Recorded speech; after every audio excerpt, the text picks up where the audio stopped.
ನಾನ್ Chikkaballapur property ಹೇಳಿದ್ನಲ್ಲ, ಆ property ನೀವು ತಗೊಂಡು ಏರ್ ಬಿ ಎನ್ ಬಿಗೆ ಲಿಂಕ್ ಮಾಡ್ಬಿಟ್ರೆ ನಿಮ್ಗೆ ತಿಂಗಳು EMI ಹೋಗಿ 73,000 ಪಾಕೆಟ್ಗೆ ಬರ್ತಾನೆ ಇರುತ್ತೆ.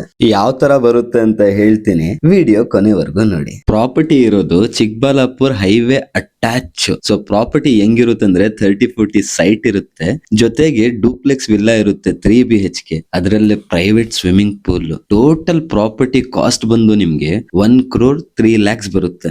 ನೀವು 20% ಡೌನ್ ಪೇಮೆಂಟ್ ಮಾಡ್ತೀನಿ ಅಂದ್ರೆ ಹತ್ರ 20 ಲಕ್ಷ ಬರುತ್ತೆ. 20 ಲಕ್ಷ ಡೌನ್ ಪೇಮೆಂಟ್, 8% ನಿಮ್ಗೆ ರೇಟ್ ಆಫ್ ಇಂಟ್ರೆಸ್ಟ್ ಅಂತ ಹೇಳಿದ್ರೆ 15 years ಗೆ ನೀವು ಬ್ಯಾಂಕ್ ಲೋನ್ ಹೋದ್ರೆ ನಿಮ್ಗೆ EMI ಅಪ್ರಾಕ್ಸ್ 76,500 rupees ಬರುತ್ತೆ.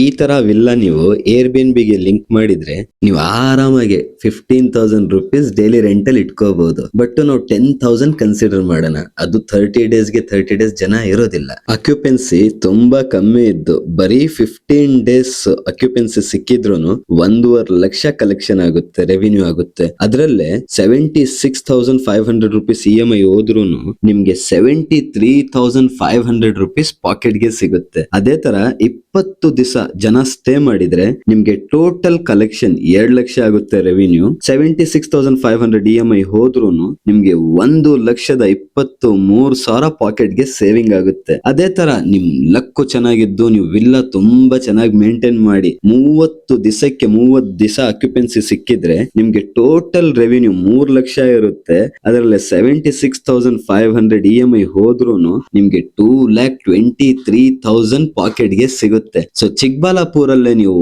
ಕಸ್ಟಮೈಸ್ಡ್ ವಿಲ್ಲಾ ತಗೋಬೇಕು ಅಂತ ಹೇಳಿದ್ರೆ ಸ್ಕ್ರೀನ್ ಮೇಲೆ ಬರ್ತಿರೋ ನಂಬರ್ಗೆ ಕಾಂಟ್ಯಾಕ್ಟ್ ಮಾಡಿ. ಅದೇ ತರ ನಿಮ್ ಫ್ರೆಂಡ್ಸ್, ರಿಲೇಟಿವ್ಸ್, ನೇಬರ್ಸ್ ಯಾರಾದ್ರೂ ಬರೀ ಡೌನ್ ಪೇಮೆಂಟ್ ಮಾಡ್ಕೊಂಡು EMI ಎಲ್ಲ ವಿಲ್ಲಾ ಇಂದಾನೆ ಹೋಗ್ಬೇಕು ಅಂತ ಹೇಳಿದ್ರೆ ಅಂತವ್ರಿಗೆ ಈ ವಿಡಿಯೋನ ಶೇರ್ ಮಾಡಿ. ಇವತ್ತಿಗಷ್ಟೇ, ಮತ್ತೆ ನಾಳೆ ಸಿಗೋಣ. ಬಾಯ್.